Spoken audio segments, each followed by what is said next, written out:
Hello, hello, Edson Oliveira here.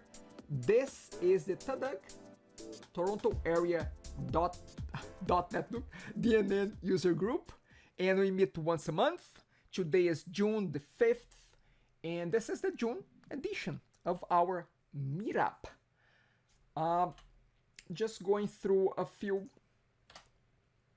items in our agenda. We have a few acknowledgements to make. Announcements, there's not much of an announcement here. A little bit of group time where I go through the new members and the members online with us right now. And then we jump to the main presentation where we have today Kelly Ford's second time. I will mention that in a second, Kelly. But again, second time, DNN Docs, documentation created for you, for the community and by the community. Actually, no, Kelly, I didn't have a title for the presentation. So I said, I'm gonna come up with a title, you know? Well, thanks. We'll use that as a tagline. So, and then we have our meeting wrap up. So let's get things moving here.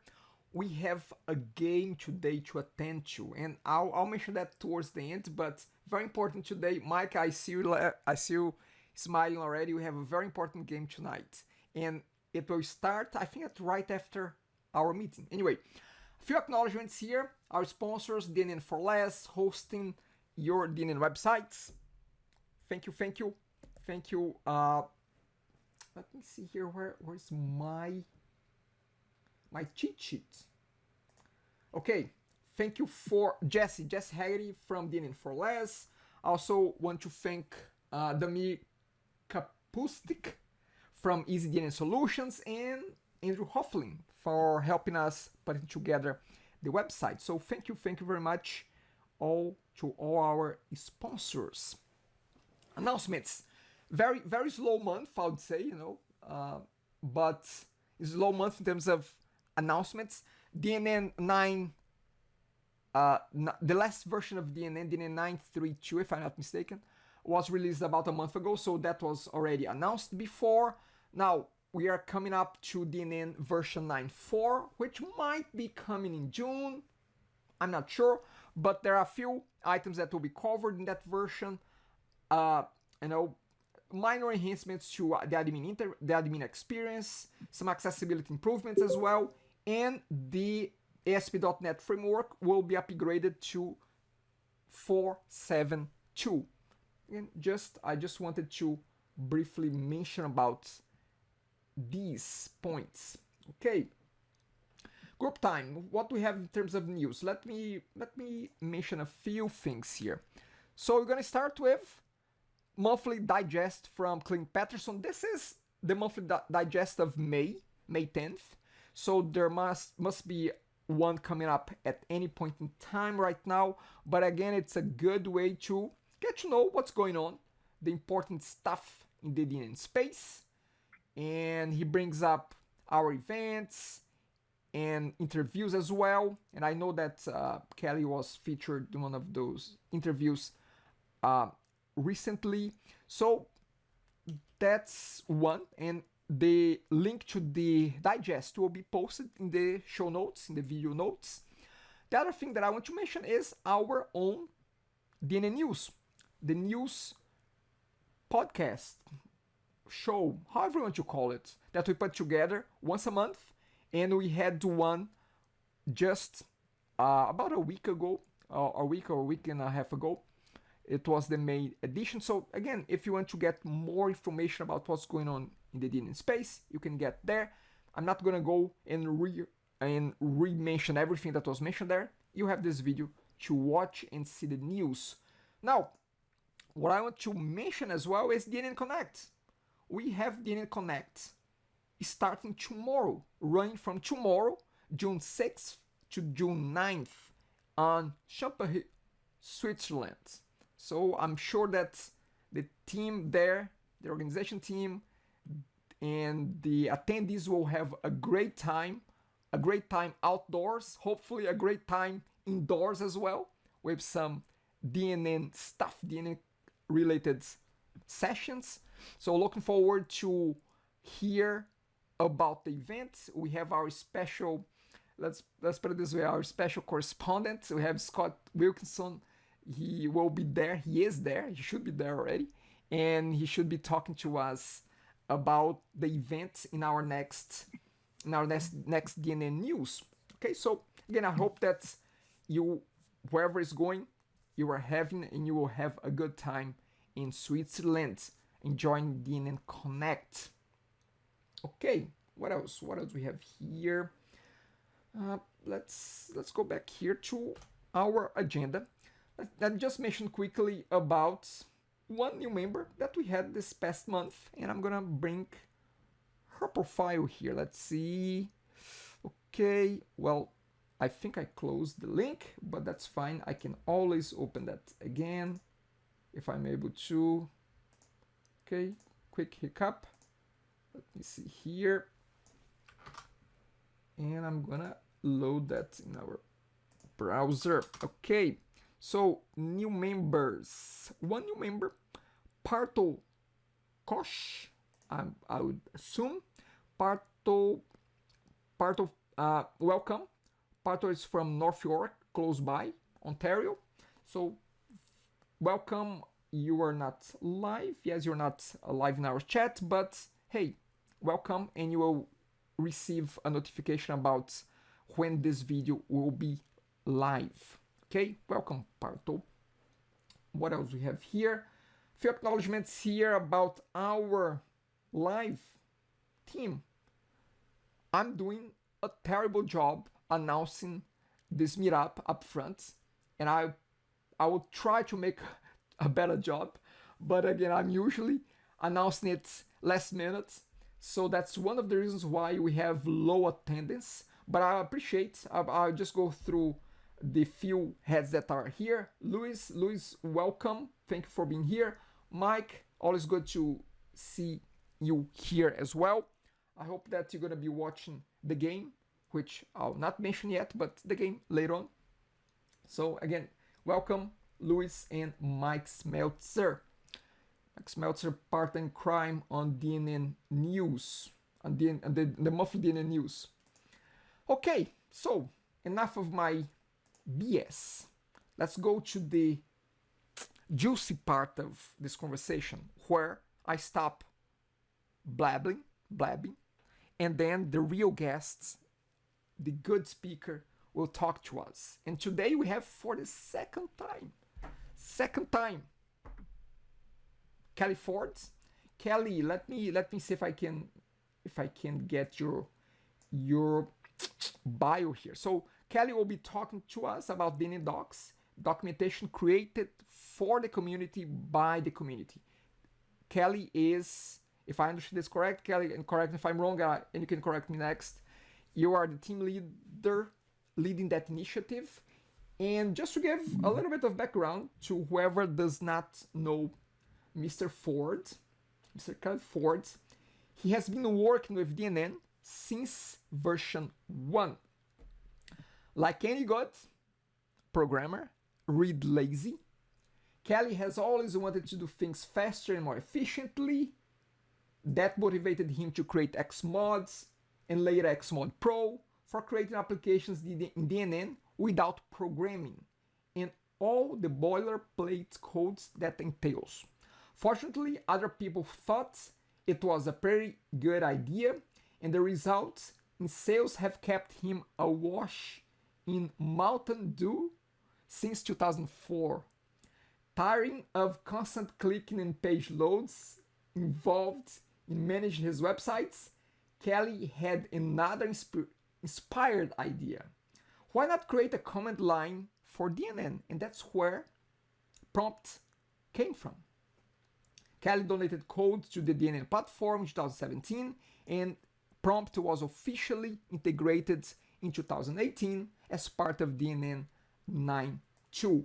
And today he will be talking to us as the team leader of the DNN Docs, a place where you can get, guess what?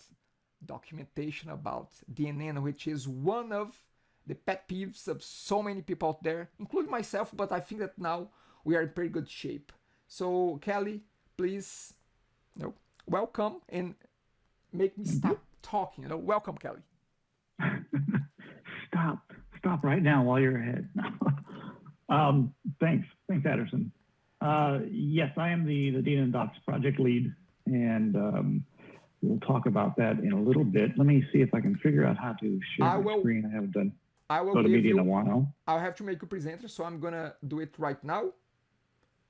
Okay. And there might be a plugin that you're gonna be asked to download. So give it a shot. Give it a try. All right. So I'm choosing my application here. Which one is it?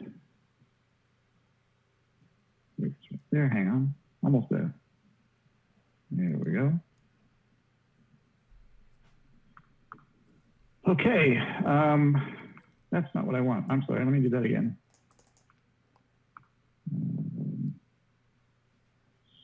Screen. And I'll do screen 2. There we go. I think that will do it. Can you see the screen all right? I can. The resolution is quite high. I'm sure that you have this is a wall-mounted monitor. This is actually one of the older Apple Cinema monitors. I chose not to do the 5K version, but is that too small? I can. Okay, so right now what I see is kind of a desert, a dune. Okay, let's try this now. How does that look? Awesome. Okay, great. All right, then I will get started. So this session is really about the DNN Docs project. It really is a discussion about building the DNN Docs site and what that means for DNN. So it's better documentation for a better DNN all around, not just to get help from, but for the ecosystem as a whole. Addison did a wonderful job doing my intro there, so I will just skip it and tell you a little bit more about the Docs core team. We have about 5 members in the core team. Peter Donker, of course, who many of you know already. He is on the team, as well as myself, of course. Clint Patterson, who does everything, seems to have his fingers in everything, is also on the team. And David Poindexter of NV QuickSight fame, and Patrick Ryan is also a team member. I know that Peter and David are out in Champéry, Switzerland for the DNN Connect conference. So I hope to hear more about how that went when they get back, or when David gets back. Okay, let's kind of give you a bit of an overview here, what we're going to do today, our plan of attack. I was kind of a fan of Home Alone, so I thought I would throw in Kevin McAllister's battle plan as part of this. Our plan of attack then is going to be kind of relaxed, but we'll talk a little bit about why documentation matters in the first place. I'll then go over a bit of the DNN Docs project history, how it got started, and where it's gone over the past year. Then we'll do a bit of a demo. I'll walk you around the DNN Docs site if you haven't been there already, and point out some of the nice features that we have there for you. And then we'll talk a bit about how you can contribute to the Docs project, because as Addison said, this is documentation by the community for the community, and that means you have to contribute for this to work. After that, we'll talk a bit about the future plans, and we'll have a Q&A time, hopefully. Okay, so why do we document? Really good documents matter. We can all understand this, I assume.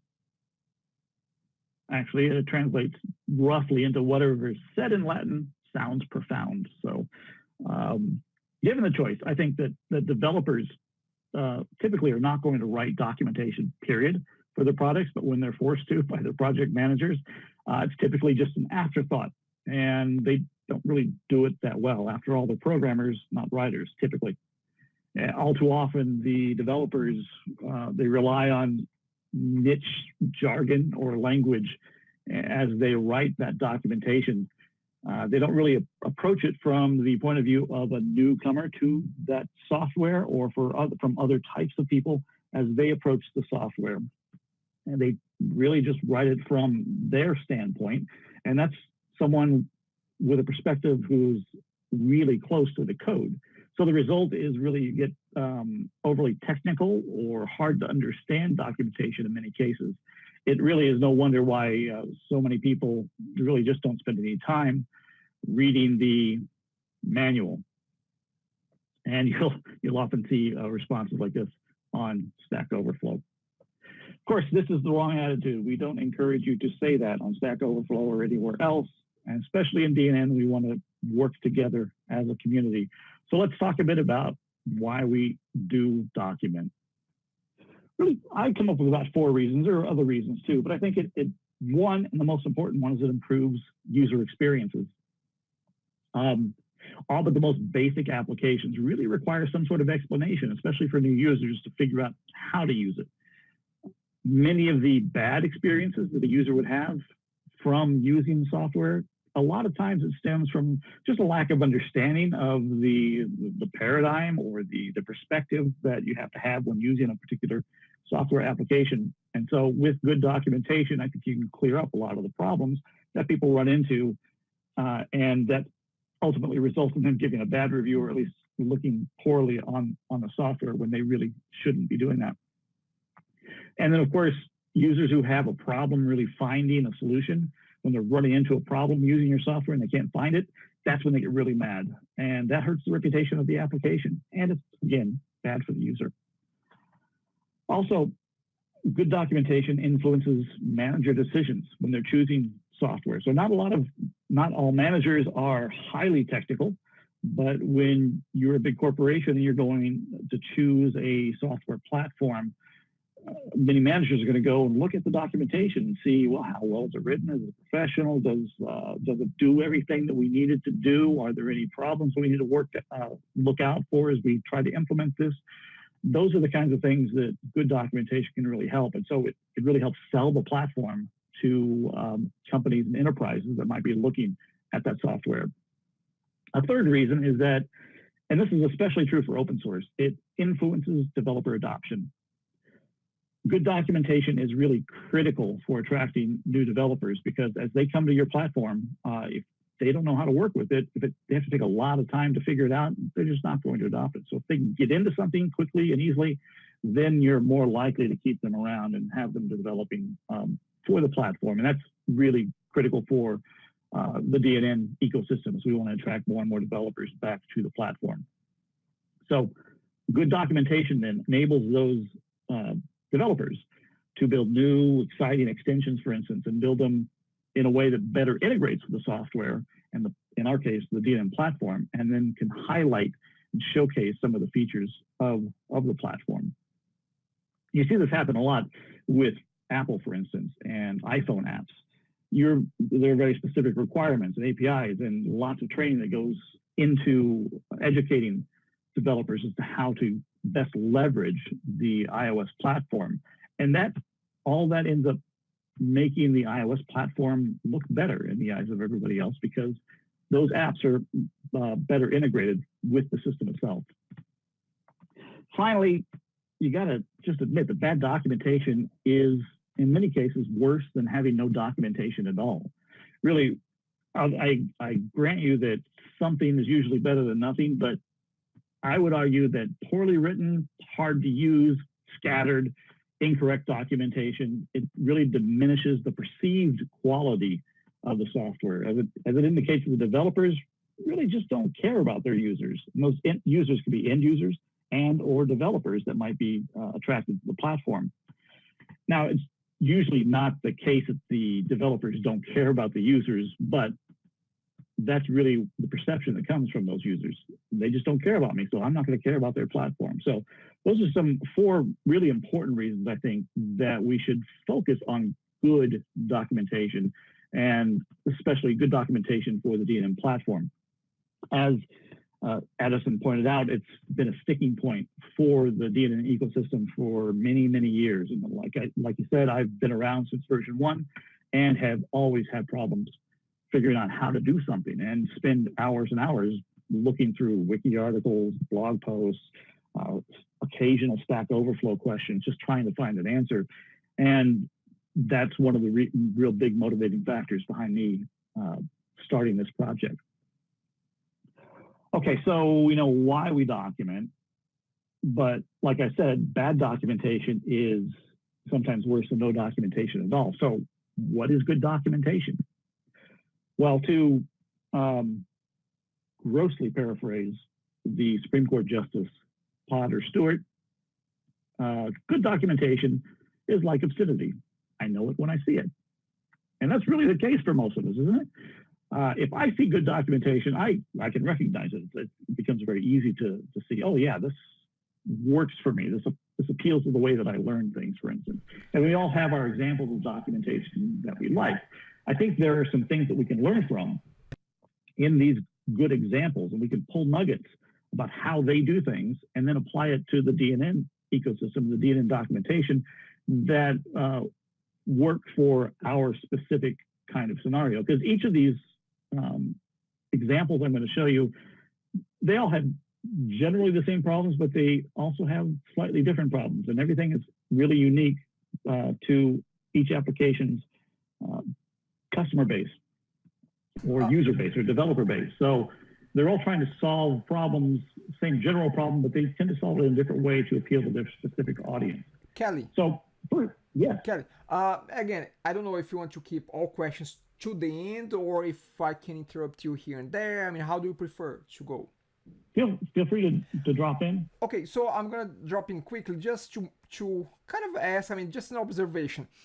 I've been a regular user of Xmod Pro, and I always notice that one of the things that you do there well is documentation.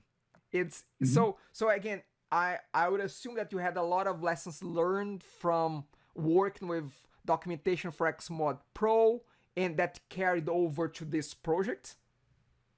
Absolutely. I will talk a bit more about that in just a few minutes, but with Xmod Pro, what I did, or Xmod actually, and then Xmod Pro, there's like 400 plus pages of documentation.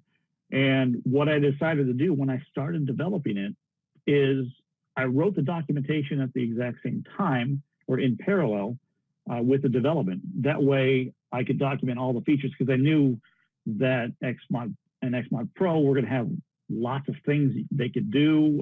There are lots of features and properties and actions, et cetera, that you can work with. So partially for my own sanity, but also so that I get good coverage, I wrote about each of these features as I built them. And that, I think everything should be built that way. But like I said earlier, in most cases, documentation is just an afterthought for most projects. And that's where you run into problems. So yeah, that was my motivation for the documentation that you're referring to. And I learned a lot through that process. I would do things differently now if I were rewriting the documentation. As a matter of fact, I actually did rewrite the documentation. I put it onto a different platform. It used to be on the old compiled help, the Windows version. And now it's a static HTML site based on Vue or VuePress. But now it's all online, and it also is hooked up to a repo so people can contribute their own suggestions and changes to it. So yeah, I've learned a lot. Thank you. All right. Mike, so let's move on. Mike, do you want to chime in? I mean, I see a long note from you. Do you want to ask anything? It's kind of more just making a statement to what Kelly said a minute ago about, with good documentation, it should help inform developers about the features of the platform. One of the biggest struggles that I've run into over the years is the inconsistency that different extensions have. Some might implement native search, some might be iPortable, and so forth and so forth. Some might use caching, and not a lot of them, at least that I use, consistently use all the goodness that the DNN platform has. I think a lot of that is due to some features being kind of hidden down underneath the covers. So I think the documentation should start to bubble up some of these pretty powerful features that are there, and then hopefully developers will utilize them more, and we'll get a more consistent product at the end of the day. Absolutely. I completely agree with you, Mike. We're starting to get some of that into the DNN documentation right now. it's coming from developers, and a lot of times it's coming from developers who have teams, and they're charged with training new members of the team. So as they go through that process, they're writing up documentation and putting it into the Docs project, and so that helps everybody out, I think, in the long run. I will warn you, I can't see you while I have the presentation up. So just got it. Just Addison, just pop in. Okay. Thank you, Kelly. So again, you can carry on. Okay. So we're back to talking about or trying to find some good examples of good documentation. And one I like to start with always is Stripe. Stripe by now is a well-known payment processing service. But it really seemingly came out of nowhere, and it's become a major player in e-commerce, and a lot of sites use it for their payment processing. They offer buyers a great user experience, of course, but I'm convinced one of the reasons for their success and kind of their meteoric rise was because they had really good developer documentation. So it made it much easier to integrate Stripe with your website, for instance. So let's look at Stripe. They have some challenges, and let's look at their solutions. First of all, their challenges. They have multiple SDKs that they're working with. They also are trying to target developers who are using multiple programming languages, and they want to provide copy and paste examples. So the developers really just plug it into their website, for instance, and have something up and going very quickly.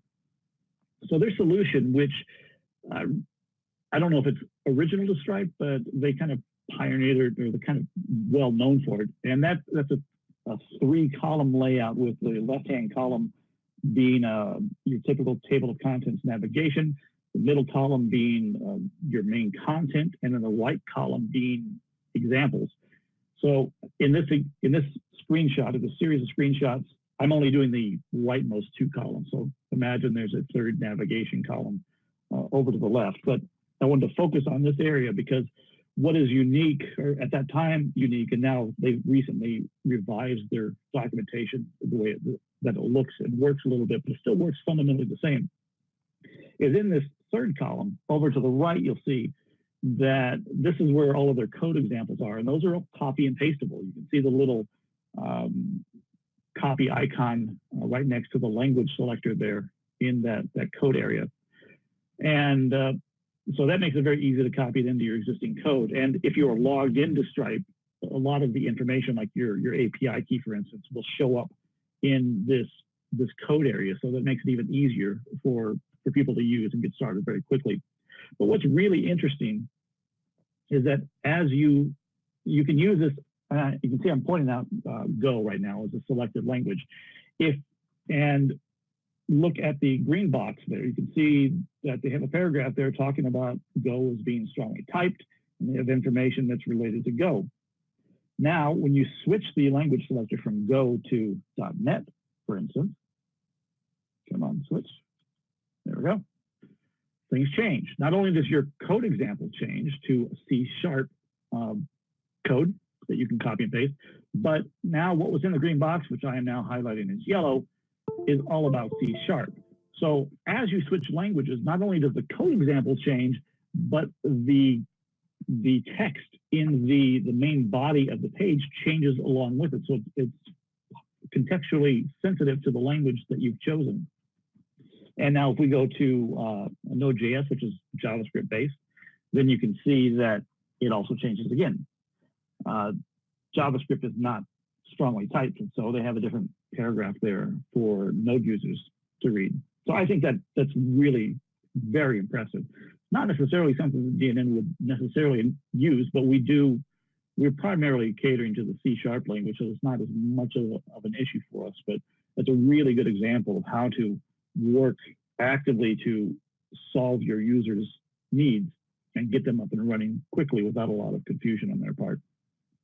It used to be that this third column was actually tab-based, and it would show you all of the languages, but I think they probably decided that you're going to come to the Stripe site, the documentation site, using one language or wanting to use one language. So you'll just select that from the drop-down list and stick it there. There's no reason why you need to even see that the other languages exist after that point. So everything will be in your chosen language.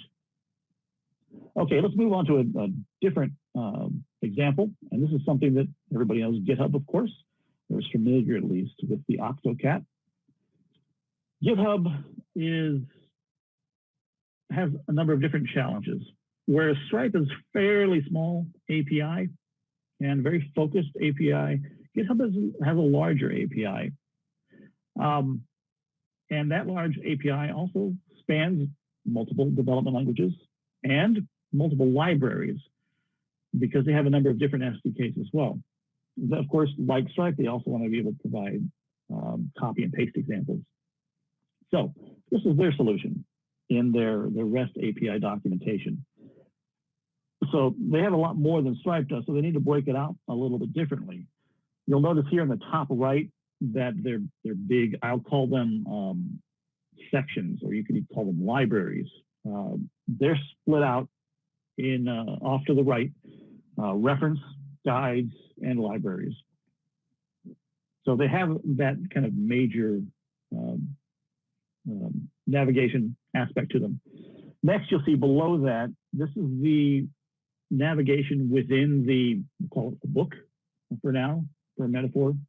And so you can, once you've chosen, we're in reference right now, so the navigation links on the right will take you throughout the reference section, and it won't take you to guides or libraries.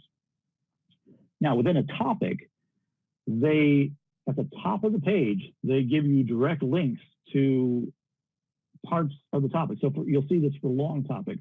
That allows a user to quickly get to what they're after. So they're interested in events, but they might want to do something very specific, like list the issue events for a repository. So they can click on the III link and it'll take them directly there. And then finally, for the copy and pasting, they have the syntax highlighted code blocks here. Now, because they have different SDKs, you'll see in the REST API, they just use curl examples, which is a Linux-based way to get requests out on the web if you're using Windows, for instance. So this is kind of a Linux or Mac-based thing. If you're .NET based, for instance, you would be looking in the library section, you would have .NET references for you there. Now, one thing with the top, the table of contents at the top for navigating within a topic, there's no back to the top page. So it's kind of a pain for users once they click on one of these links and go way down to the bottom and they want to get back up to that navigation, you have to scroll all the way back up to the top to get there. So I think there's a bit of a weakness on GitHub's documentation part. All right, let's look at MSDN now. Everybody knows MSDN. Some of their challenges and solutions. Well, their problems, they have multiple languages and libraries like GitHub. They have an extremely large body of content that they have to deal with and organize and split up. And of course, they want to do copy and pasting of their examples as well. So those are the kind of the challenges they're working with. Their solution, in this example, we're dipping into their API section, the .NET documentation, and this is the file info class. So let's take a brief look at how they've split things up and how you can navigate around. Primary way for kind of your broad categories is here at the top left, and that's the breadcrumb. So that allows you to kind of move in a broad general fashion throughout the documentation. Off to the left, you will see not only a way to navigate within that broad section that you're in, but there is also a language selector. You can see the .NET Framework 4.8 there. You can pull that down and you can navigate to other versions of the .NET Framework documentation. Then for navigation within the topic, you have over on the right, in this article links down below, and each of those will, just like with the GitHub documentation, take you to the right place in the documentation. Unlike GitHub, it actually scrolls with the page, so it'll stay with you. You can always continue to navigate, especially through long topics, and that's great. Then they have because they have multiple languages, the way they do that is they have a language selector. And when you change the language, it will also change what you see in the code box, the syntax highlighted code box. You can also see that they have a copy button there, so you can easily copy that example into your clipboard for pasting into your code. They also have some other nice things about the ability to edit. That will take you to a form that you can fill out to edit this topic in the documentation. That's something we've worked with. You have the ability to share this with other people, and some other features of which we're going to kind of gloss over for right now. Okay, so now let's talk about, we've learned some stuff about good documentation. Let's talk a bit about the guiding principles that are guiding our development of the Docs project. First and foremost is community involvement. That is critical. That's what we're all about. Like Addison said, it is documentation by the community for the community. So the more you contribute, the better everyone all is. Second one is we want it to be easy to use and easy to share, much like the share button in the MSDN. We will make it, we know that a lot of DNN developers and users are interacting with other people on Facebook and Twitter, in answering forum posts, etc. We want to make it easy for them to make a reference, so to provide a link to go to specific areas in the documentation whenever they're answering a question. We also want to make more centralized content. We don't want to have to, as we've had in the past, have to go between wikis and blogs on different sites and forum posts, and et cetera, Stack Overflow. We want to try to pull as much of that information as possible within one centralized location, that would be the Docs project, so everybody knows where to go to start their search and hopefully finish their search. Also important is we want the documentation to be fresh. And I'll get a bit into that when we look at the documentation site itself. But we want that to be as up to date as possible.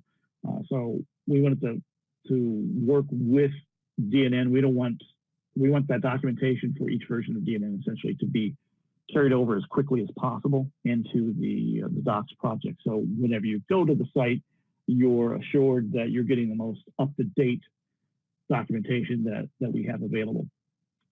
We want it to be performant. We want it to be fast. That's a good user experience all around. It's good for SEO. It's good for everything. So we want it to be fast. We also want it to be easy to host it, and we want it to require minimal resources. That way, anybody can host it if they want to. There's no reason that it has to be on a specific server. And so that influenced our decisions as to what we eventually came up with for tooling and platform for the documentation. And we also want good SEO, not for the reasons that most websites want it. We want it to be a bit more like this. So if you do a search right now for C# file info, the first thing that comes up is the docs from MSDN. And it is a direct link into the documentation for the file info class. We want that to happen for DNN. So that if you were to type in DNN file info, it would take you into the API documentation for the file info class within DNN. So that's one of our goals. So we want it to be SEO in that respect, SEO optimized in that respect. Okay, those are our goals. Let me talk a bit about what we've done over the past, well, it's been over a year now. But first, it all started with an email. And this is from Benoit Sarton. I'm probably mangling his name, but it was forwarded to me by Peter Donker. And he said, I'm not sure who did it, but the helps in the docs for prompt was a great job. It was the first useful help in DNN ever. And in that respect, that really motivated me because I felt that pain throughout my life. And I've echoed that sentiment many times, as Mike and Anderson have also just reiterated in the session here today. Prompt was what I donated to the DNN core project, and it came out in DNN 9.2. And what's different about that is that the goal for me was to make that help easily accessible. It's a command line, which is kind of intimidating for people to begin with. I wanted it to be as friendly as possible for a command line tool. And so unlike what are called man pages, those are the help for most command line programs, I wanted it to take advantage of the fact that it was actually, even though it looked like a command line, it was actually an HTML page. So it has links, it has the ability to execute commands and get lots of detailed explanations and example code. So that's what he's referring to. And that really, it made me feel good and it made me feel kind of bad at the same time, because it's true. This is part of the problem with DNN, is it never had good documentation. So that is the motivating factor behind this. A little bit about the project history. I announced it in March 2018 in a blog post. We've been meeting weekly ever since. We've been doing lots of things like soliciting ideas, gathering requirements for it, many of which we've talked about. We've been testing various types of tools, different platforms, et cetera. We've also been acquiring, this took a long time, we acquired and converted existing documentation content from DNN. So if you went to dnnsoftware.com/docs, which is the current site, that content is now in the dnndocs.com site. And we had to convert it from a DITA format and get it into the format that we needed in order to put this up for you. So that took a lot of time to do. We've gone through 3 iterations. We first did a React static website that is based on React, and we chose that because a lot of the DNN developers are familiar with React. But in the end, it output a static website, so just plain HTML files. So that gave us performance, that gave us the minimal resource usage and the ability to host anywhere on a static S3 site, for instance. We then moved on to the server-side approach because we figured this is a great way to showcase DNN. We'll build it as a DNN site, but again, that had some problems of its own too, and that was primarily resource usage and who's going to host the server, and it would have required us to build a lot of tools in order to make it as easily accessible as we wanted it to be. So we had to drop that, and we eventually settled on a tool called DocFX by Microsoft. And we're currently at version 2, but this gives us the best of both worlds primarily. It's not a perfect tool, none of them are, but this is pretty good. And we've settled on this. This generates a static website, so all the pages are HTML. It allows us to build in Markdown, which is a plain text format. And again, we get that ability to host on a static S3 site, for instance. But we have the ability to customize it. One, it allows us, unlike any other tool, it allows us to integrate the API documentation within the Docs site as a whole. And it gives us the ability to extend it through custom styling, templates, some JavaScript processing. And it's worked out pretty well. We've always found a solution for things that we've wanted to do. So now let's talk about the features of the DNN Docs site. One, we have a public repo that anybody can contribute to, and that is at this link. I can share that with you in the show notes later on. It allows you to contribute using a pull request. So for those who are familiar with GitHub, that's a very simple process. It's the way most software changes are made in open source. Like I said, it allows you to edit the content in plain text using the Markdown format. Very easy to understand, and most people who are familiar with GitHub are familiar with Markdown. Pretty easy to pick up. It's a lot easier than HTML, for instance. Like I said, it also allows us to integrate the API documentation, and it has static HTML output, and it had built-in search, and I said it was customizable in these ways. One other thing I didn't mention is it also has a CLI, which allows us to integrate it with a build pipeline like Jenkins, for instance, so that we can automatically build things out, and that allows us to keep things fresh. Okay, all that aside, without further ado, let's look at the dnndocs.com site, shall we? Okay, now I need to stop this and stop my sharing. It's a good time if anybody has any questions. I could go on to that. Hey, Kelly. Yeah. Okay, so actually I have a few points, but I think that we can move some of, maybe you're gonna mention that, because when I went to the site, and again, I don't want to spoil anything that you're gonna be mentioning. And by the way, my video is no longer showing because I had a video problem here. I don't know what happened. Anyway, I see Docs preview, so it's not considered to be fully live yet? Right. So I'll go ahead and start sharing my browser here.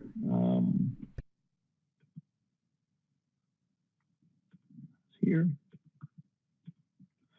Okay. So here is the DNN Docs site. Now you're referring to the preview here under the logo, and I'm glad you brought it up. That's one of the things I want to talk about. It is it's fully functional. It has just about everything that is in the current DNN Docs site and more. And it also has the API documentation integrated within it. The reason it's still in preview is that we continue to solicit feedback. We've been working on overcoming a lot of things. It's probably, we wanted to say preview rather than alpha or beta because that implies that it's buggy, for instance. It's not. It's ready to go. We want people to actively use it, but we also want people to know that we're still working on it, and we want you to work on it with us. So that's the reason for the preview label. Just a follow up on that, Kelly. Is it preview because the features of the site, of the resource are not fully in place, or because the content is not up to the level, the comprehensiveness that you envision and the team as well? Yes. Okay. Yeah, there's a lot of stuff missing in the current DNN Docs site, and there's a lot of stuff missing in the existing site right now. There's a lot of content that we really want to have in here. It just takes time to build it out. We don't want people to think that even though we're up and running, that everything is in there. Unfortunately, it takes time to do all of this, and we need more contributors, of course, to continue to add to our documentation. But yeah, we just want people to be aware that it's not finished. It's a work in progress.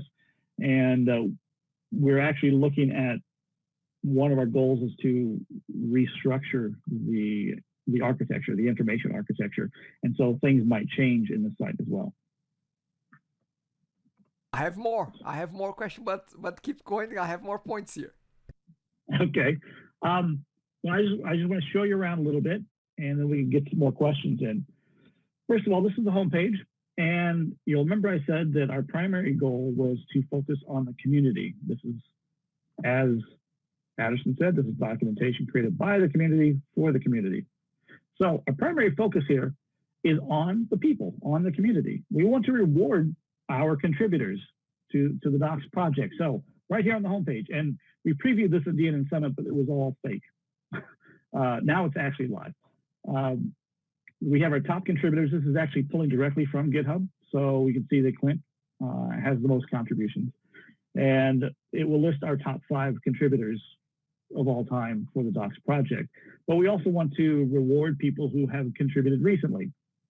So you'll see down here, smaller images of those people who have contributed recently.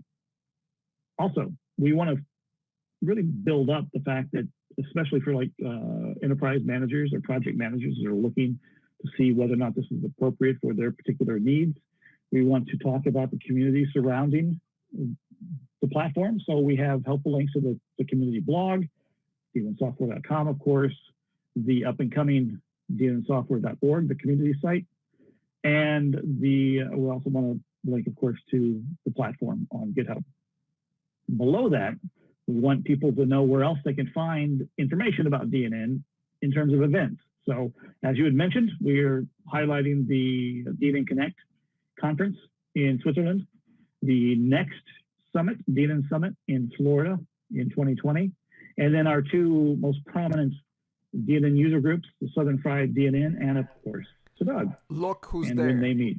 Look who's there. That's right. I'll zoom that in. Yeah. TADUG. There we go. So yes, we want to highlight, we want to celebrate the community, and we want to encourage as much of the community to get involved as possible. So now from a documentation standpoint, you'll see right away that front and center we have what we think right now, this can change, what we think are the most important links, or the links that most people would want to go to more frequently than others. So we kind of pull those out so people can get to them very easily. What is DNN? What's the version history? What are the release notes, et cetera? How do you extend DNN? And then how can you get involved? So if you want to get involved, click this link to contribute to the docs. We also have provided a link if you are a coder and you want to contribute to the DNN platform as well. Now, in terms of the existing information architecture, we've kind of organized it around roles, the way people would use DNN. And this is coming from the DNN Docs, the current DNN Docs architecture. And again, this is subject to change. We're working through that right now. But we have administrators, people who are just managing content. That's a bit more of an evoked thing.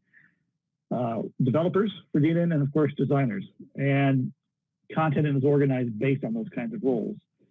And within those roles, we give you quick links to some things within those sections that you might be most interested in if you're a particular persona.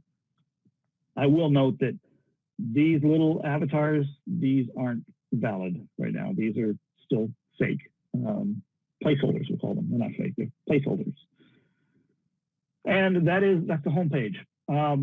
Search, of course, is front and center. You can click here to start searching for something, or on every page, you can click in the top right corner to start searching. So I could do user info, and you can see how quick it pulls things up and the amount of information you have in there. So module, settings, and you see that information like that. Okay, so that's the home page. It's really nice, I think. Patrick Ryan deserves a lot of credit for this design and setting up, especially this home page. Okay, let's go to some of the internal pages.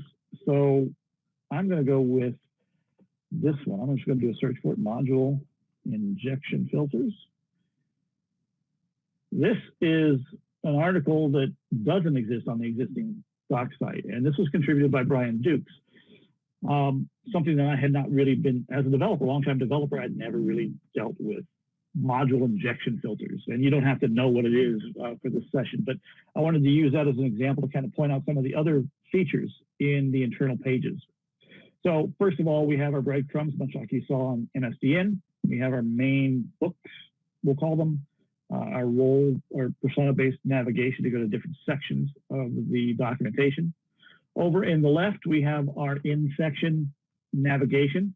And what's kind of cool, I'll show you when we get to the API, you can type here to actually filter your table of contents to get just to what you want. It's not searching the whole site at that point. It's just searching your table of contents there in the gray area, or filtering it out. A couple of other things to notice. You remember I told you that we were concerned about the freshness of the content. So we put the date that the content was last modified right there on the article. We give you an estimate about how long it is to read. A lot of people like to know if they can quickly skim this or if it's going to take a little while. They have to set aside some time to study it. So that's there for that. And of course, we are also, and this is live, we give credit where credit is due. These are the contributors for this particular topic. So each topic has these contributors on it. Off to the right, you'll see the in-topic navigation. And as we scroll through, you'll see that different sections get highlighted, when not to use. We scroll down to when to use. Of course, we can click on it to go directly to how to add a module injection filter. And you'll notice that as we scroll, it stays there. So we can scroll back to the top if we wanted to, and or link or click to any other part of the page. As you can tell, this is heavily influenced by MSDN in many ways, although we have made some changes ourselves. Other interesting bits that we've added is the share button, and this is great. David Poindexter deserves credit for this. This allows you to share easily on Twitter, LinkedIn, and Facebook, or send it by an email to this particular topic. Also, if you want to provide feedback on this particular topic, you simply click this link. And what that will do is that's going to take you to GitHub, and it will give you a pre-filled in account. Hang on, let me just do this real quick. I'm on the wrong one. Sorry, guys. I can't log into this right now. Using the wrong user account. But it will take you to an issue page, kind of pre-filled out, that you can just talk about what your feedback is on that particular issue and submit it. And that'll come to the team, and we'll receive that. So we encourage you to fill that out, even if you're not comfortable with GitHub. It's a very easy way to give us some feedback. Then, of course, we have an Improve This Doc link, which also takes you out to GitHub. And this will help you create a pull request. So if you notice a typo, or if you need to update an image, for instance, that is, you see an image that is for DNN 8 and we're actually at DNN 9 now, you want to update the screenshot, you could do that. Or you can, if you want to make things clearer, you can do that. All of that stuff through GitHub pull request. So that would take you out to GitHub as well. Oh, all right, so this one works, I don't know why. So if I were logged in, it would allow me to edit this. Like, actually, can I edit? No, I'll need to be logged in, but it will allow me to edit this and in any way I see fit. Like I said, this is Markdown. So if we look at the raw version of this, this is what each file looks like. We have this front matter here, and I won't go into too many details. You can read about it in the how to contribute section, but you can see it's pretty simple. Hashtag, this is for an H1 tag right there, and then 2 hashtags for an H2 tag, etc. And then we have code blocks that are just marked off with these back ticks. If you're familiar with Markdown, this is old hat for you. There are some things that are specific to DocFX, which allows us to do some other formatting. But in general, if you know Markdown, it's great. If you don't know Markdown, it's really simple and quick to pick up. And you can see this is the result of that Markdown. You can see we have syntax highlighted code blocks. We have the ability to call out code within text and then also provide links if we want to other parts of the documentation. Okay, a couple of other things I want to highlight. There's just some of the contributions. This is one of them, the module injection filters from Brian Dukes. If we do a search for platform objects, we'll go to this one. This is an example of, this was actually, if you read your Rocks books back in the day, there was a .NET Nuke version for DNN 7, but most of that information is still applicable to DNN 9. And so what Peter Donker has done is he's taken the information that he wrote and contributed to the book, and he's put it into our documentation. So that's other documentation that is not in the current doc site. And there's quite a bit of it. And we are trying to work with existing Rocks authors, or the authors from that book, to get them to try to include their information into the docs project as well. Again, we're trying to concentrate all that information that is valuable to users and developers of DNN so that it is all in one place. And you can see it's very detailed information. He's got several examples of this throughout the documentation. Also, this is one of the things that kind of Mike pointed to. This is Brian Dukes submitted this one just recently, the image handler. So this is something that people may not know about. Did you know that there is something in DNN that allows you to resize and transform images? And it's fairly easy to do. And Brian Dukes you can see he just contributed that on May 24th, and it gives you the information how to use it. This stuff didn't exist before. Now it's in the documentation center. So that is awesome. I love people contributing that information. Let's go now to the API, which was something that has been lacking. It's been in a separate section all by itself. Now it's integrated within the Doc Center here. And I just want to show you some of what that looks like. If you're familiar with the old Sandcastle, this should be fairly familiar to you, but it's better now than before. If, for instance, I will use this filter here. So these are all organized by the namespace in the API. So if we wanted to get the user info from it, for instance, we just type in entities. You can see it filtering as I type entities, and then .user. There we go. So entities users, and I want to go to the user info. Just click on it, and here's the information for the user information, or for the user info object. It's a very quick way to get to what you want, especially if you know what you're looking for, without having to drill through a lot of menu items in the table of contents. Yeah. Kelly, so as the other platforms that you were showing, you showed Microsoft and you show GitHub, and so there was usually a version that you could select there.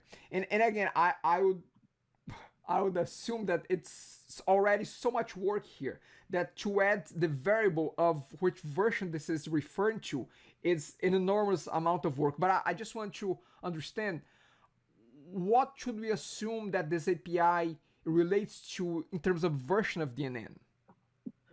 That's a great question. It's something that we're struggling with. We're trying to work through, and we're always open to new suggestions. If you look at if I go back to the GitHub here, and I go to the community site, if we look at one of these, well, not that one, sorry, not in the API, but in the content, we just drill down into one of these items, you'll see we've taken care of this to some extent. In this front matter, we have this UID, which is just a unique ID that everything should have so we can link to it easier. But you'll see we have a DNN version. So this is because this was created from the DNN 9.2 version of the Doc Center on DNN software. Most everything has the default of DNN 9.2. And what we're working through, we're documenting when something shows up for the first time. We're probably going to have like a minimum version, DNN version, and a maximum DNN version eventually on this. And what we want to do is use the Algolia system so that when you click on search, for instance, there'll be a button where you can do an advanced search, and you can click a checkbox, for instance, to do what's called a faceted filter. And one of those would be a DNN version, for instance. It's a very tricky thing to do well, and it's probably going to be quite a while before we get that implemented. But in the meantime, what you should assume is that the documentation is applicable from generally at least DNN 9.2. Most of it goes back earlier, but it's always going to be current with the current release of DNN. Got it. What happens here?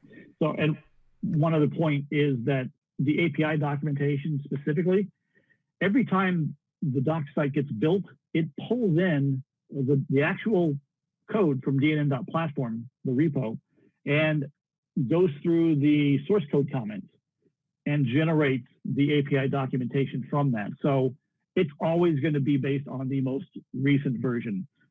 So it'll be 9.32 until 9.4 is released. Great. Awesome. Thank you, Kelly. Okay. All right. One thing I wanted to share, like I said, this is coming from the source code documentation. This isn't enough, though, is it? In many cases, it works just fine. But as I worked through documentation, as I was developing, I found there's so many missing pieces and holes in documentation, the source code documentation. Like, what does this number mean? There are a lot of magic numbers floating around, and they're not adequately explained, and certainly not explained in the source code. So you have to go in the comments. You have to go hunting around through the source code, through multiple files, trying to figure out, what's the minimum and maximum value for this particular parameter? What does this number mean? Why are they using it? So we wanted to find a way to document a lot more of that information, and even provide, in certain circumstances, examples of how to do it. But if you're familiar with source code documentation in C#, that can get really messy inside the source code.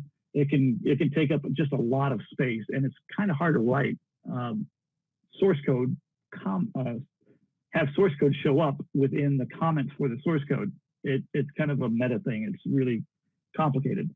So one of the things that we're leveraging now from DocFX is this concept of overwrite files. And most of the time, most people are not going to have to worry about this, but if you're a developer and you work on the platform, or even if you're not a committer to the platform, but you know how something works, you can add these, and they will enhance the source code documentation without overriding it. It's great. So you don't actually have to touch that source code. We just kind of add stuff to it as part of the build process. So let me give you an example of that.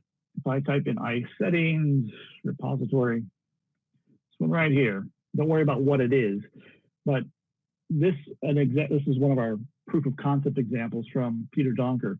This stuff here, from remarks, the actual source code example, the consuming the settings in your module, all the way to until the methods section. This has all been added. This is not, you're not going to find it in the source code comments anywhere. And all he did was click this, improve this doc. And what that will do is, let's do a different one. It hasn't actually been modified. Here. So I'll just click one here. Sure. So we'll improve this doc. Oh, I'm sorry. I don't have my login set up for this. Let me do it real quick. And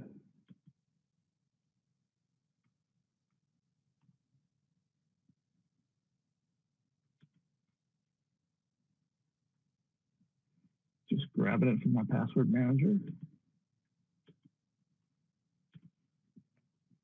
Okay, so this is what you're taken to. And you'll see there's no source code here at all, but it has the ability to, the stuff you put here is going to decorate, essentially, or add to the comments from the source code. If we go to, back to the iSettings one, we'll see what he did. So we can edit this now. And we can see that this is the information that he added into it to get that. So it's tacked on. It's a really great feature of DocFX. We just couldn't get it with any other tool.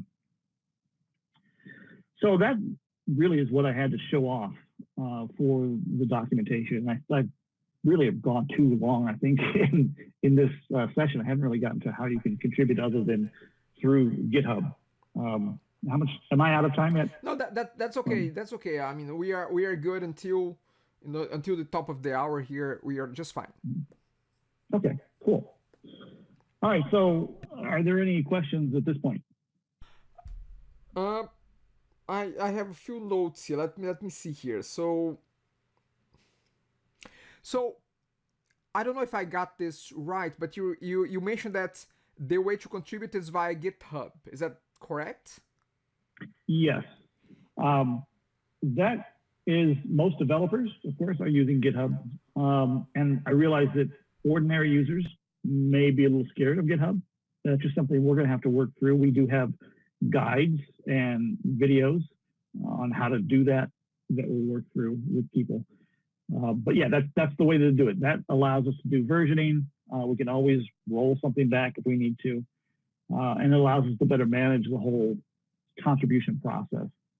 Got it. Okay, great. That's fine. So one thing that is not very clear, and maybe there is a simple answer for that, is where do you need help with? Because if I land on the site right now, where should I contribute? I mean, yes, I want to contribute, but where do I mean, I know you go to GitHub, that's fine, but how do I know which aspect do you need help with? Should we search and then find out, oh, it's not there? Okay, then I know. I mean, tell me a little bit about that.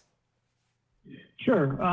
That is something we need to work on. I saw a comment on one of the videos asking for, well, what do I contribute? And that's important. We really hadn't thought about actually providing a list for people.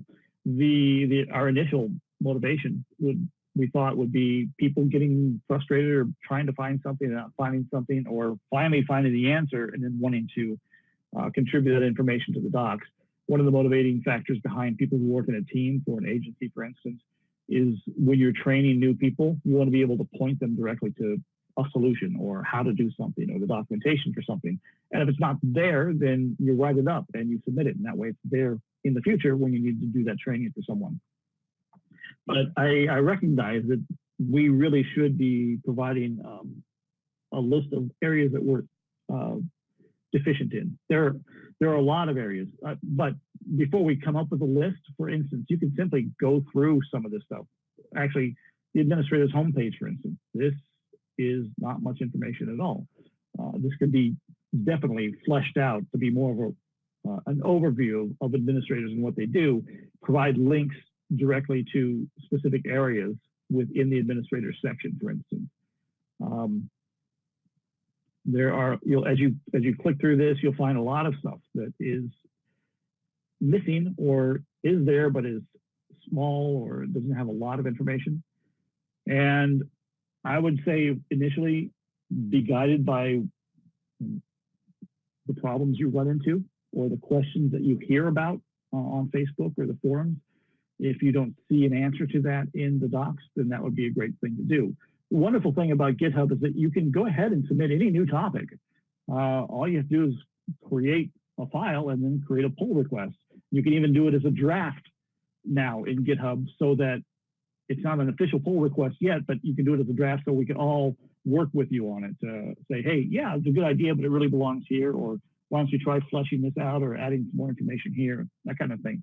And whenever we do get like topic contributions, we do try to work with you because one of the things we want to do is try to keep the documentation to a single voice or a similar voice throughout the documentation, because there's going to be a lot of people contributing and people write differently. We want to try to standardize that as much as possible. But you're right, there's no list right now. Just governed by, one idea is to go through the wiki, the existing DNN wiki, and if there are things you think are relevant, you can try to pull those over into the documentation as well.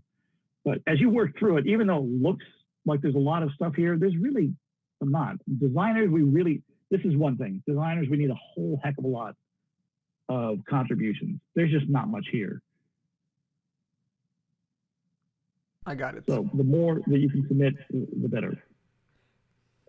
Got it. Okay.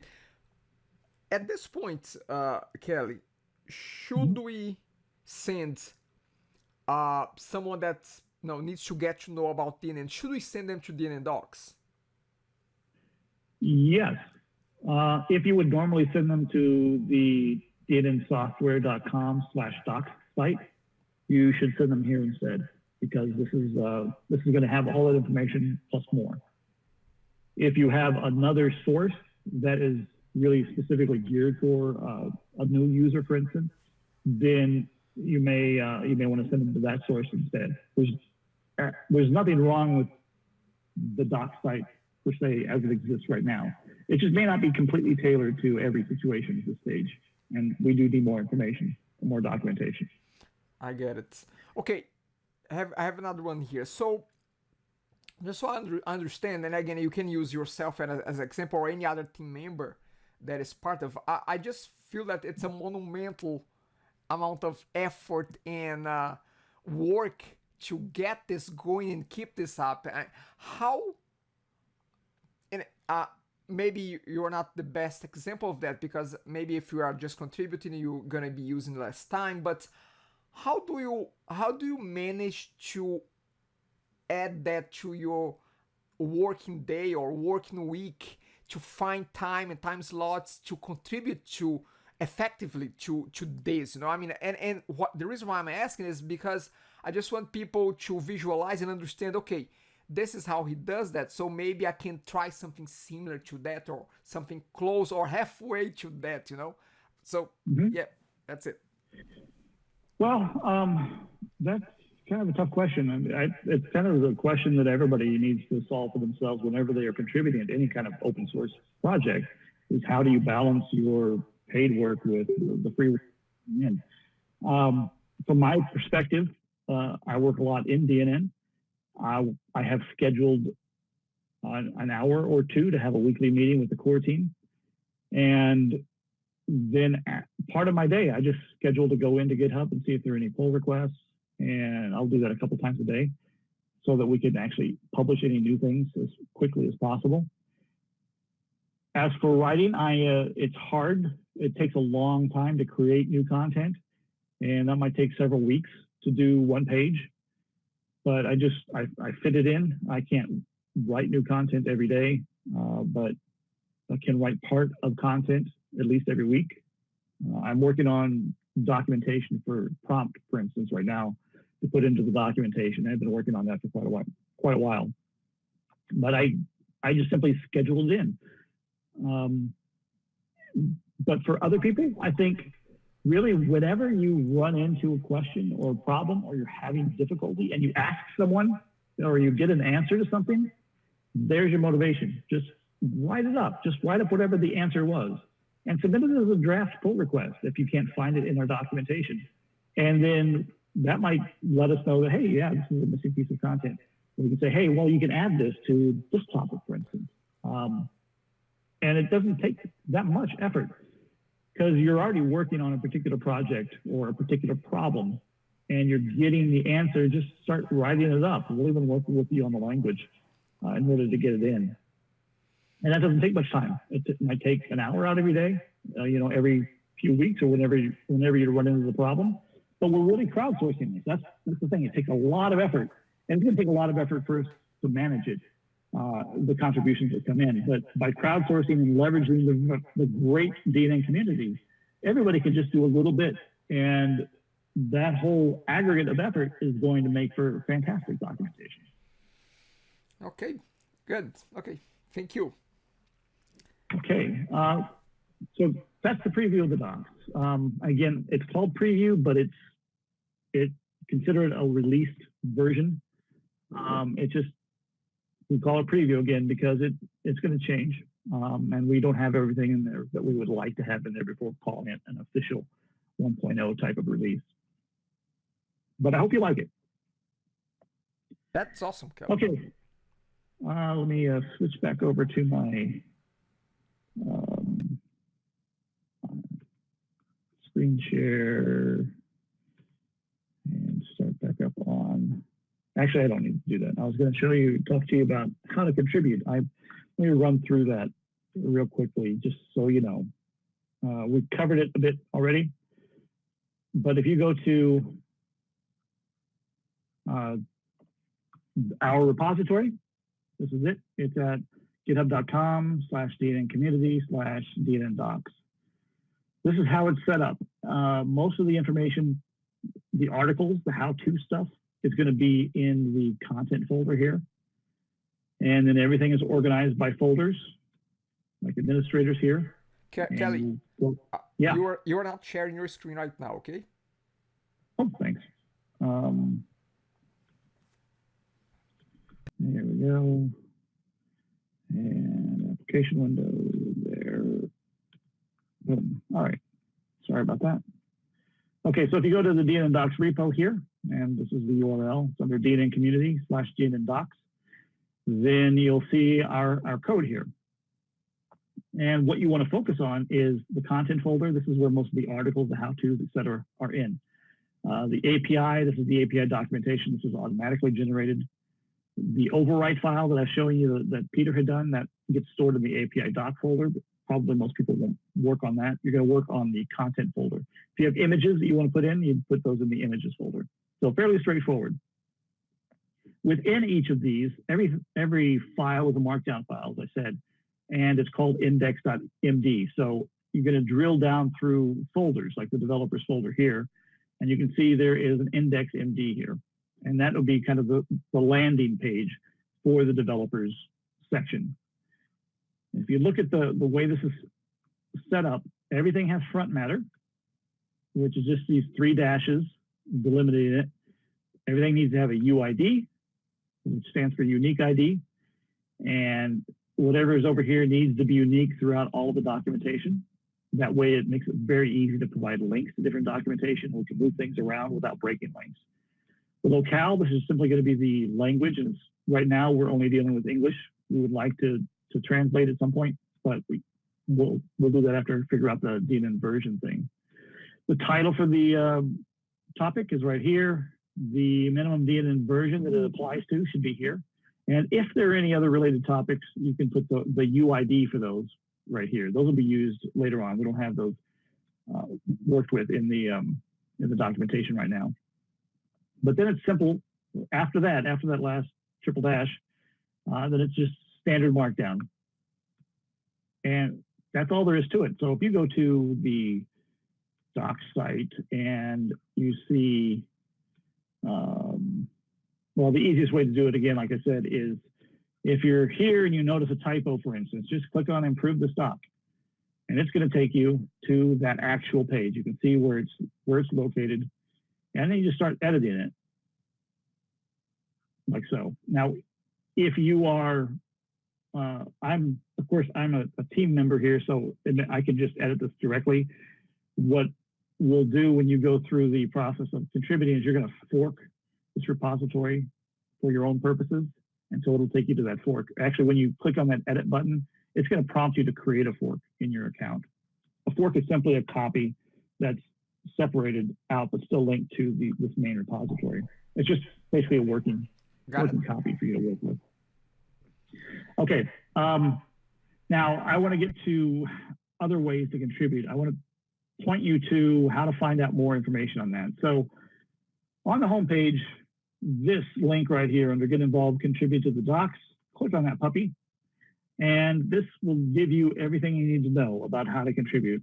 This is the overview, gives you some of the ways that you can author it, and if you click over here in the left-hand nav, you can go to some more details. So we walk you through how to actually edit an article, create the pull request. You'll notice it's talking about forking here.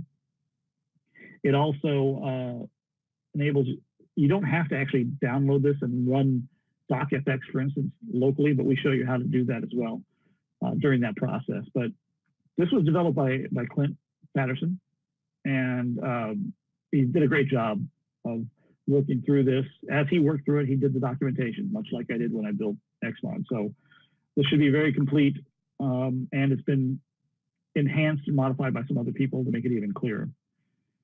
So go through this stuff if you like to read, and you can see we have some empty areas here that still need to work on. Here's a guide to Markdown for DocFX. So if you don't know the exact syntax to work on, this will tell you all about it. And this will tell you how you can actually get DocFX running locally on your machine. So you can preview the whole documentation on your local machine without having to actually make a pull request yet. So you can modify stuff and rerun it and see how it looks and see what works. If you're not the reading type, then I would strongly recommend that you go to look at Will Strohl's videos. He created them a short while ago, back in just after the DNN Summit. And he's got two videos here. This is the quick one. This talks about how to actually edit stuff within the browser using GitHub. So that's the easiest way to get started for anybody. He also has a second video, which is longer. This one's only about, it's like 5 minutes. The other one is about 20 minutes, and it goes through all three ways that you can contribute. And that is essentially, he's going through the step-by-step instructions that we've laid out within the documentation. So if you want to learn visually, you can do that through his videos.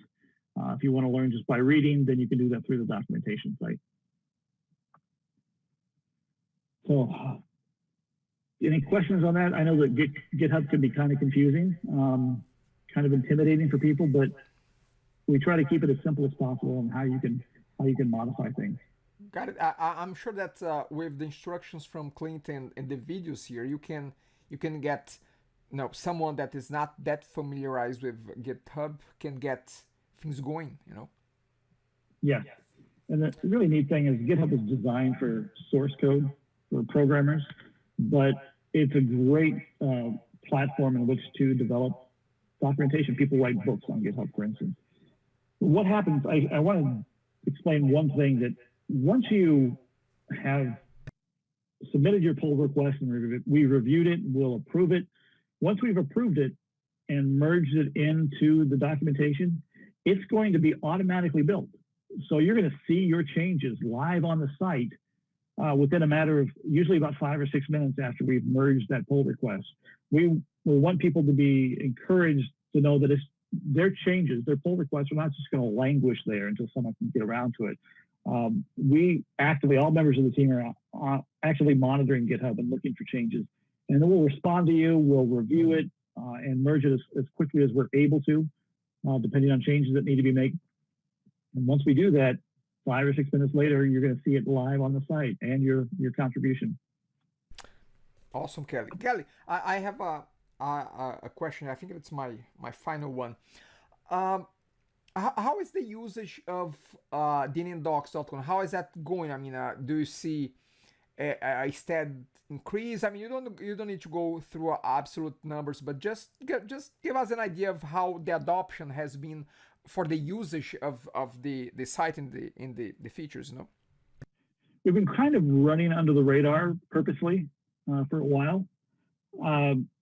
We're only starting to reach out more, but the number of people who are coming to the site, and I'd have to look at the Google Analytics again, but it's fair, and we want it to be a lot stronger. Right now, we're not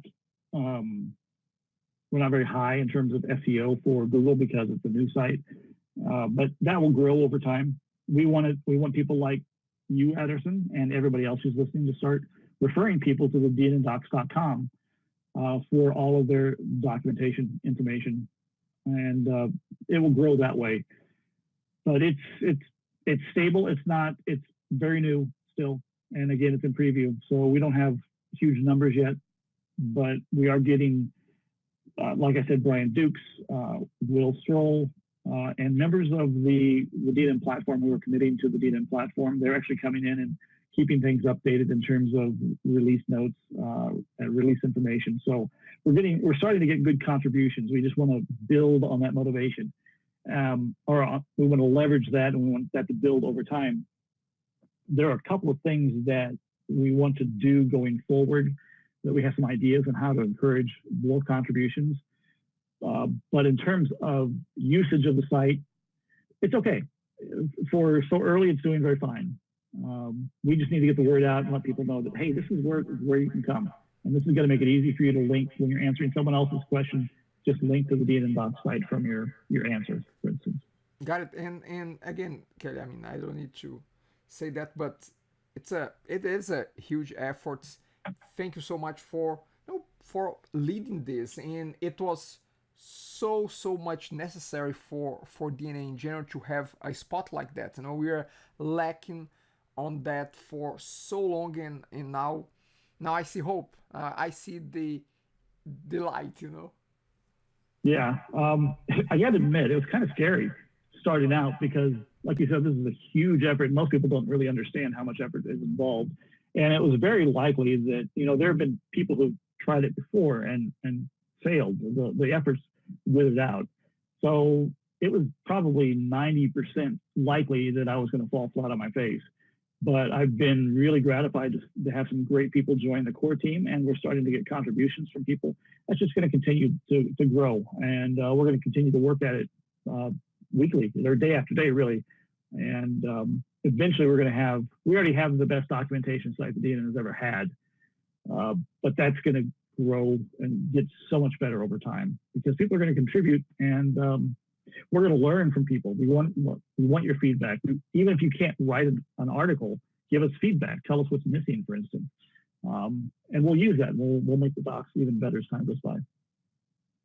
Kelly, I'm going to ask you to, after we are done, send me the links that you'd like me to share as part of this video. The links to GitHub and to all the other resources that you were mentioning, like Will's videos and whatever you want to publish together with this conversation. I will make sure that it's added there. Definitely. Great. We'll do that. Awesome. Anything else that you want to add to wrap things up, Kelly? Anything? I do have, I was going to talk a bit about what we're planning for the future. Go ahead. Yep. If you have time. Okay. I'm going to switch again back to my keynote. And that will go here.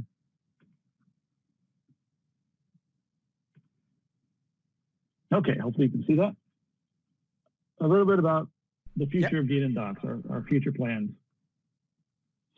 The first thing, this is actually compiled from a list that I presented at DNN Summit about our future plans.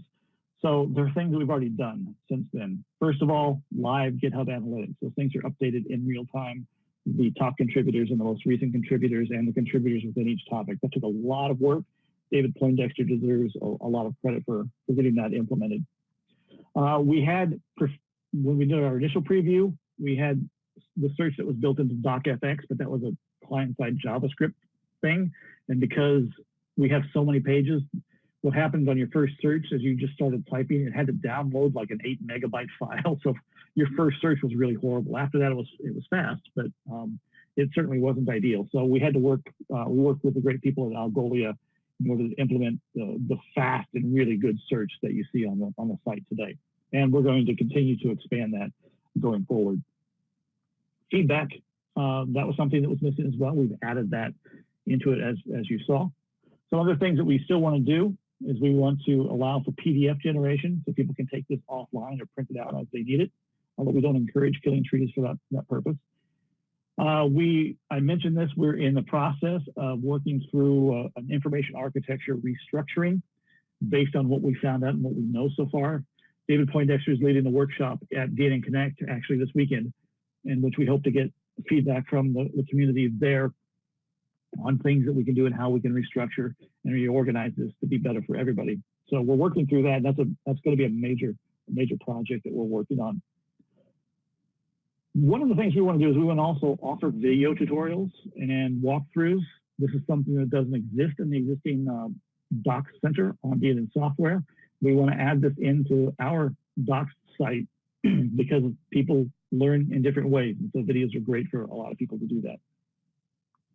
We also want to upgrade to the new version of DocFX when and if it comes out. It's been a little slow in coming out, so that will provide us with some additional features that we can implement once that does come out.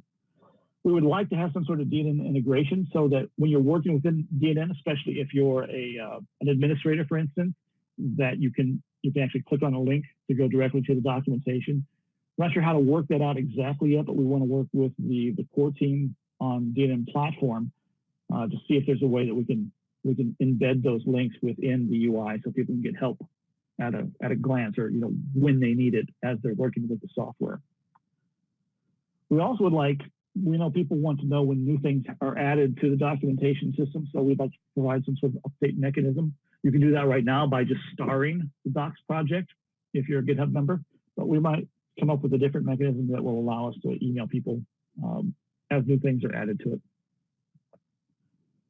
We do want to integrate content from the existing wiki and blog articles and the DNN programming, the DNN 7 book, the Rocks book.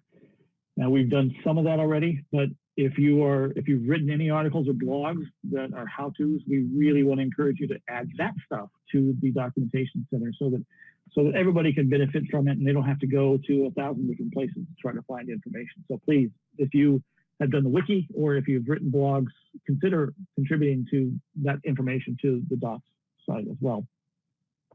We want to improve our source code documentation. That's the thing that we talked a bit about already in the demonstration. It is something that is lacking, and some of it we want to actually get into the source code on the DNN platform to provide more information. For instance, the portal settings class needs a lot more documentation and a lot better documentation. The core team there has identified a couple of topics or a couple of areas that we should work on. So we would like to do that. And of course, if you're contributing to DNN platform, please, everything you put in for your source code comments, it's going to get into the live documentation when each time the documentation is built. So keep that in mind. We can have very live, up-to-date, fresh information there for people. And one thing we're thinking about doing now is we've been meeting privately as a core team every week. We want to start doing a monthly call, essentially, that I'll host. And instead of our private meeting, we want everybody who wants to, who's interested in it, to come in and join in to provide us with their feedback and their ideas and their thoughts so that we can really make this by the community, for the community. And that's one of the things we're doing. We also have one other thing that we're working on. It could be really cool, a great incentive for people to contribute. And for lack of a better word, I'm just going to call it DocFest. And I'll leave it at that until we get more details worked out. But that will be very, very cool. And that will do it. That's all I got for you there, Anderson. That's awesome, Kelly. Again, thanks so much for not only for taking the time to talk to us about the project, but the effort that you after you took prompt, then what's next? Oh, I think I should document DNN now. So just trying to work through it all. Yeah, I guess. Yes. So again, that's great. And as I said, for the third time now, it's something that is so much needed for DNN to help with adoption, to help with just people that wants to get to know how to do stuff in DNN. And again, correct me if I'm wrong, but it seems that right now there is a lot of content around the developer category, but not so much around the other categories. Is that a fair assessment? Well, developer category is really lacking. To be honest, we're building it out, so there's more information there than there was before on the existing site, and most of the stuff in the developer section was kind of geared towards Evoke because it was on DNNsoftware.com. And so not all of that was applicable to regular community or platform developers. So that needs a lot of love. The designers section needs a ton of love. And the administrator section is actually it's not complete at all, but it is has quite a bit of information there. Okay. Good to know. So again, my assumption was a bit wrong. That's fine. Oh, Kelly, again, thank you so much. All the links will be posted in the show notes. If you are watching this after, after this goes live, if you want to contribute, you're gonna have a plenty of opportunities of options to contribute to docs as well. But again, thank you, Kelly. What else can I say? Thank you for your personal efforts. Thanks for having me. I appreciate it. Awesome. Now get to that basketball game. Okay, so now it's almost time. We are 1 hour away, and now I'm gonna review. I'm talking about Raptors versus what's the name of that small team there? Is that Warriors? I'm a Phoenix Suns fan, so I'm joking. You know what? Yeah. At the end of the day, I mean, I'm mentioning this because we never win anything, So I mean, let us enjoy when we are in the finals. We have never been there. Oh, come on. Yeah. Let's enjoy while it lasts. I don't know how long it will last, but let's enjoy. Anyway, let me take back the presentation here. I'm not showing my face, but I'm still around. So let me make myself the presenter again. And I'm gonna share my screen. And again, just to wrap things up, once again, thank you, Kelly, for sharing all about DNN Docs with us. I didn't ask Mike. I mean, it's just the two of us. Mike, any questions there for Kelly before we depart? Yeah, I guess I don't know if you touched upon this. My apologies. Can you link if I'm writing a document for the themes section, for instance? A lot of times when I'm building a theme, I might pull in parts of the API into a theme. Can you link to other sections in the docs so I can say, sure.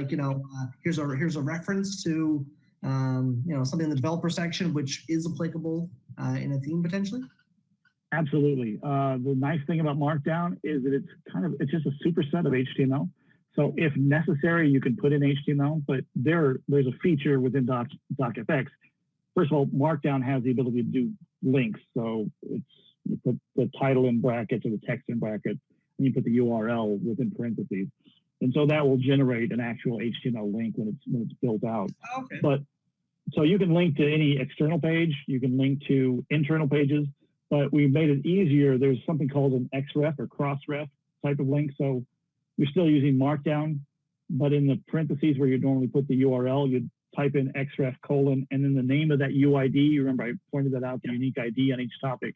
That way you don't have to worry anymore. If we move things around, it's still going to link to the right place, even if it's been moved to a different section, for instance. Oh yeah, that's cool. That's awesome. We can also, one thing I didn't talk about is that we can also include sections. So we can have common code or common text that we can then include into topics. And there's a syntax for doing that as well. Cool. No, that way we can share text. Cool.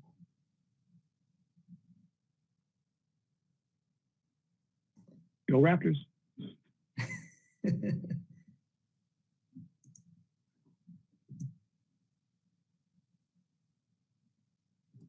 Did we lose? Oh, sorry. I was muted forever. Sorry about that. So again, thank you so much. I don't have any more questions. Yeah. Or I dropped completely this time. So again, thanks so much. We have questions already. Just want to wrap things up by mentioning quickly here and briefly about our next meetup, which will happen on July the 3rd. So in about 4 weeks, we're gonna have the DNN Diva, Alessandra Davis. She'll be talking about sticky fingers. She'll be talking about how we can control better control the experience of our editors by using things like, guess what? Like structured contents, the different types of structured contents that you can use to avoid sticky fingers of our clients, our users, sticky fingers there in the HTML, mess things up, how can we control that? How can we minimize that? So Alessandra will be bringing her tips and tricks for our next meetup. Thanks so much. We talk again in about a month, in 4 weeks. Cheers. Bye.